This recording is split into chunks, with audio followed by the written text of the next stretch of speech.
Later in the day, Avril went into her patient's room and sat down next to him on the bed. She had a pen and some paper in her hands. "Listen," she said. "You can't talk to me, I know that. But maybe you can write or draw something, can you? Look, like this." She drew a picture on a paper and wrote something next to it. "See that?" she said. "That's a picture of me. Can't you see? And there is my name beside it. Avril O'Brien. See?" She laughed. "It's not a very good picture, I know, but you can see it's me, can't you?" She gave him the paper and pen. "Now you draw a picture of yourself and write your name beside it." Then she sat quietly and watched.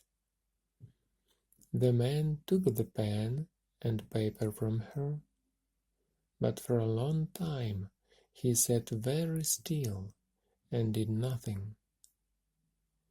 Avril watched him with a friendly smile on her face. "Go on," she said kindly. "You can do it. It's paper. It can't hurt you. Draw a picture. Do it for me."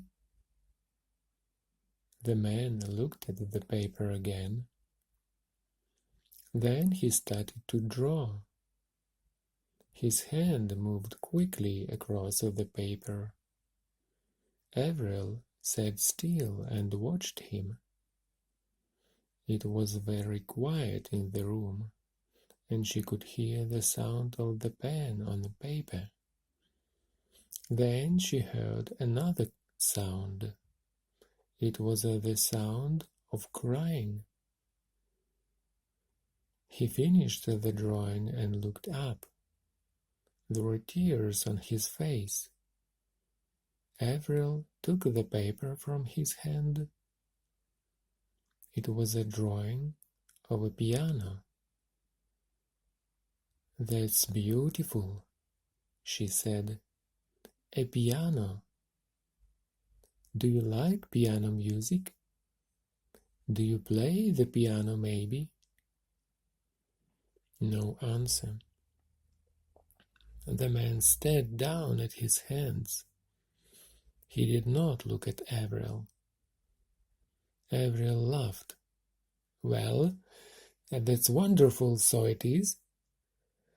Come with me, young man. I have something to show you." She put down the paper and held out her hand. The man got out of bed and went with Avril into the patient's sitting room. It was his first time in here. "Look," Avril said, "we have a piano here. One of our old patients gave it to us. Come, play something for me." The man sat in front of the piano. Avril pulled up a chair and sat next to the piano. For a long time he did nothing. He sat still and looked at the piano. Then, very slowly, he pressed one of the white piano keys with his finger. Avril watched and waited, but there was no music. The man just played one note, pressing the same key with the same finger. He played the note again and again and again, more and more quickly, louder and louder and louder. Then he stopped. Tears ran down his face. He put his face in his hands and whispered one word. Lida, Lida, Lida. Then he got up suddenly and walked quickly out of the room. He went back to his bed and lay on it, face down, with his hands over the back of his head. Avril went to find Dr. Sansom. He spoke, she told him. He said one word over and over again, but I didn't hear it very well. It sounded like leader, but what can that mean? Dr. Sansom shook his head. Leader? I don't know. But the interesting thing is the piano, Avril. Maybe music is the key. Tomorrow, take him to the piano again.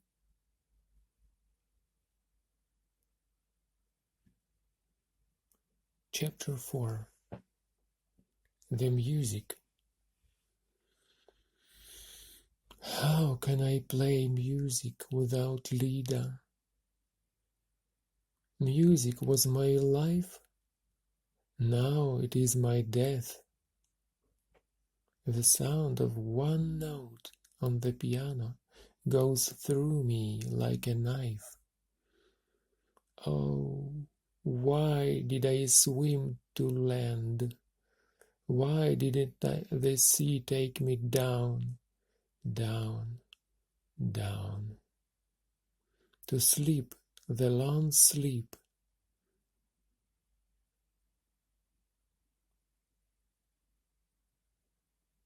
The next morning, Avril took her patient into the sitting room. He sat at the piano, but he did not touch the keys. His face was closed. His eyes saw nothing. You're a long way away, Mr. Piano Man, Avril said to him, smiling. Where are you now? Are you thinking about your home? About your family? No answer. Avril took some photographs out of her bag. Would you like to see some photos of my family, Mr. Piano Man? She said. Look, here is my husband, Jerry. I told you about him yesterday. And this is my son, Ryan. He is 16 now.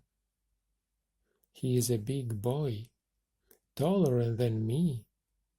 He loves playing football. And this is my daughter, Mary. She is 14. She loves music. She listens to it all the time. One by one, she gave the photos to the piano man. He looked at them and then gave them back to her. Oh, here is one to show you. This is Mary when she was little, about 8, I think. She's having a piano lesson, but she stopped lessons after 2 years. So sad. I love listening to the piano music. The piano man held the photo of Mary and looked at it for a long minute. His face did not change, but suddenly he put the photo down, turned round the piano and began to play. It was a happy piece of music, light and easy. Avril laughed. "Oh, how wonderful! I know that. My Mary played that piece." Well, she didn't really play it, but she tried to learn it. "You played so well." The piano man stopped playing. Avril watched him. "Can you play some more music for us?" she asked. She looked round the sitting room. There was another patient sitting at the back of the room. This was Doris, a very old lady. Sometimes Doris remembered things, sometimes she didn't. "I think Doris is enjoying your music," Avril said. The piano man looked round. Doris nodded and smiled at him. The piano man turned back to the piano and began to play. This was a very different piece of music, fast and exciting, full of color and life. The piano man's eyes were closed. His body moved to the music, and his fingers danced over the keys. Avril watched his hands. "You are a musician, aren't you?" she said. "A pianist." All that day, the piano man was in and out of the sitting room. Sometimes he just sat at the piano, sometimes he played fast, exciting music, slow, sad music. Then he went back to his room and lay on his bed with his hands over his head. Then back to the piano again. Dr. Sansom came to listen to him. "You're right, Avril," he said. "He's a wonderful musician. The music is talking through him. There is a change coming. Leave him alone and wait." Late in the afternoon, the piano man went to the piano again and began to play a new piece of music. It was slow, very beautiful music, like a song. Avril sat with him for a time, then stood up. "Don't stop," she whispered. "I must see another patient for a few minutes.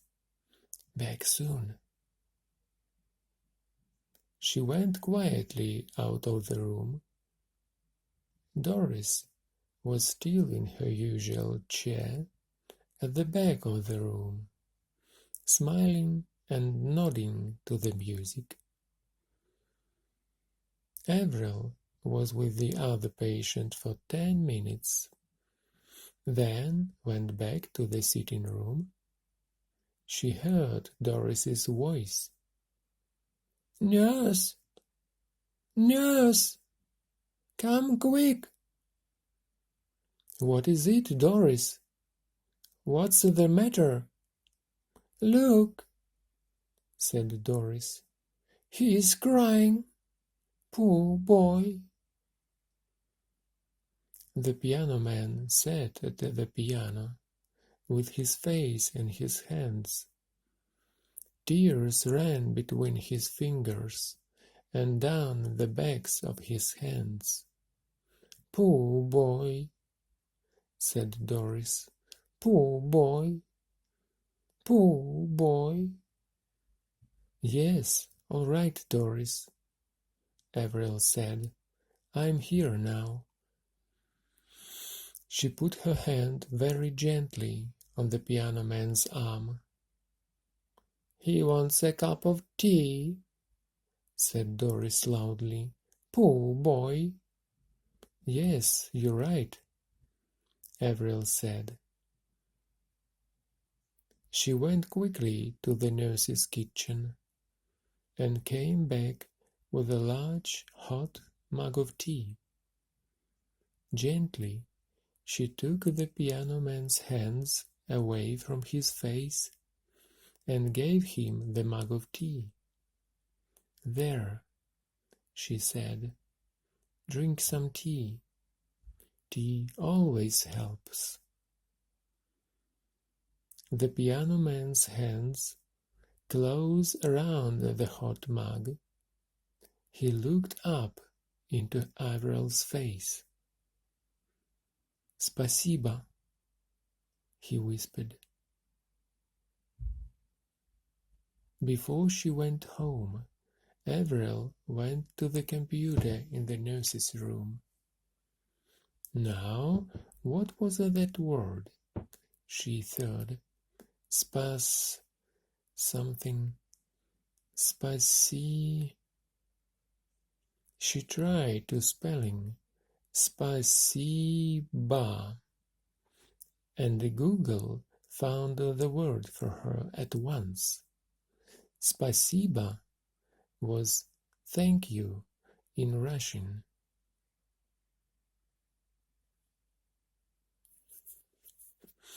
Chapter 5. Ludmila. When Luda and I made music, it was like falling in love every time. The piano with the voice with the piano. How can I live without Lida, without music? I am nothing, just a poor half thing, a garden without flowers, a sky without the sun.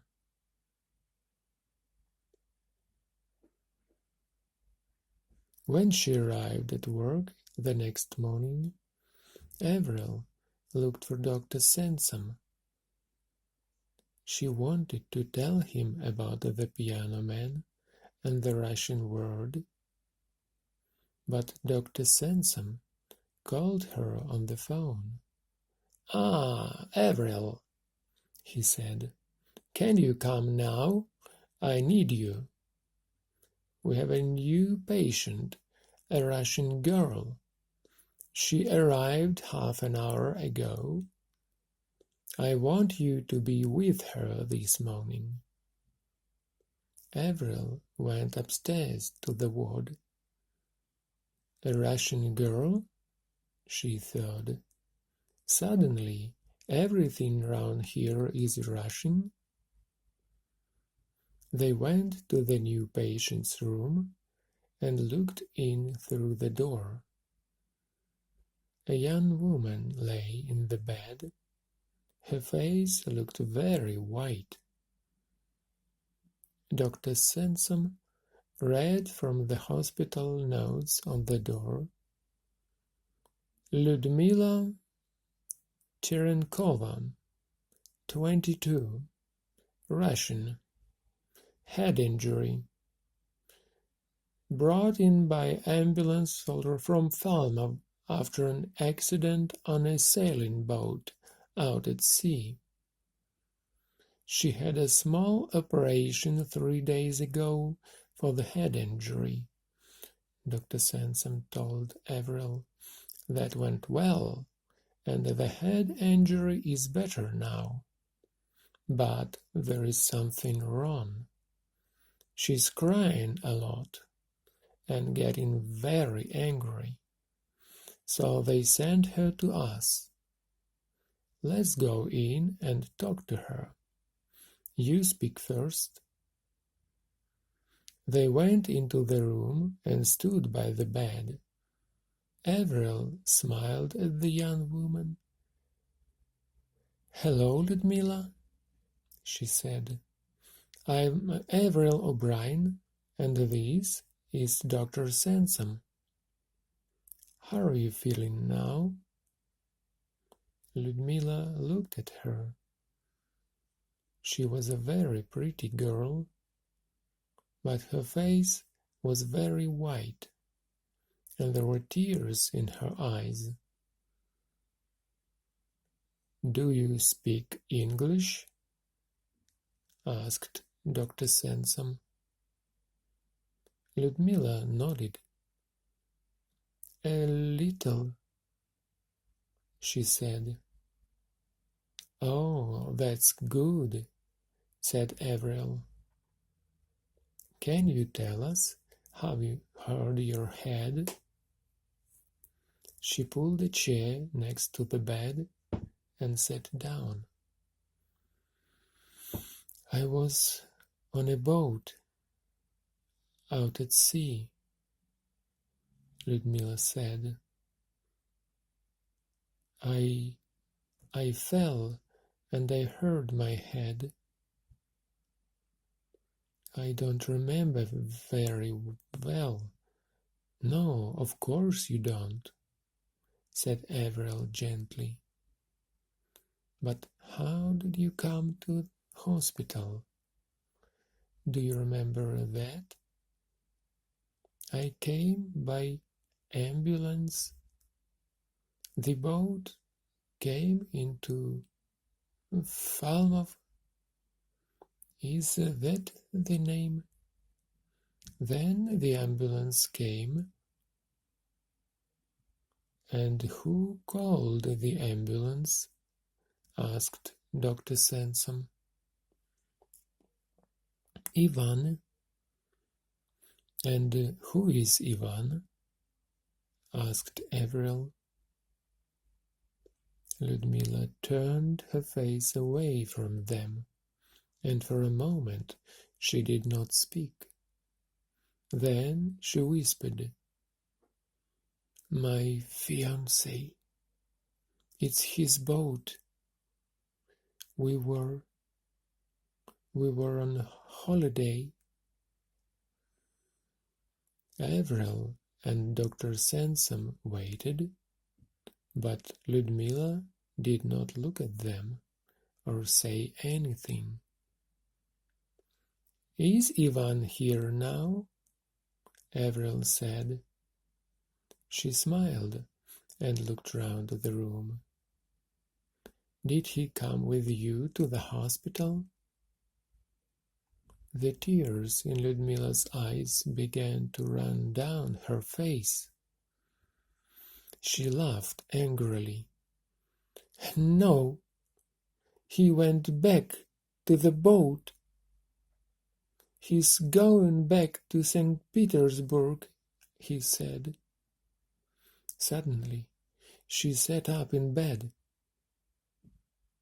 "Please," she said to Avril, "please, I must talk to my father. He's in St. Petersburg now. Please, get my mobile phone from my bag. It's very important. I must talk to him immediately. I must tell him." Tears ran down her face, and she tried to get out of bed. Avril quickly put her hand on Ludmila's arm and helped her back into bed. "Shh," she said gently. "It's all right. Don't cry. Of course you can call your father. But first you must stay in bed and rest a little." She looked up at Dr. Sansom. Dr. Sansom nodded.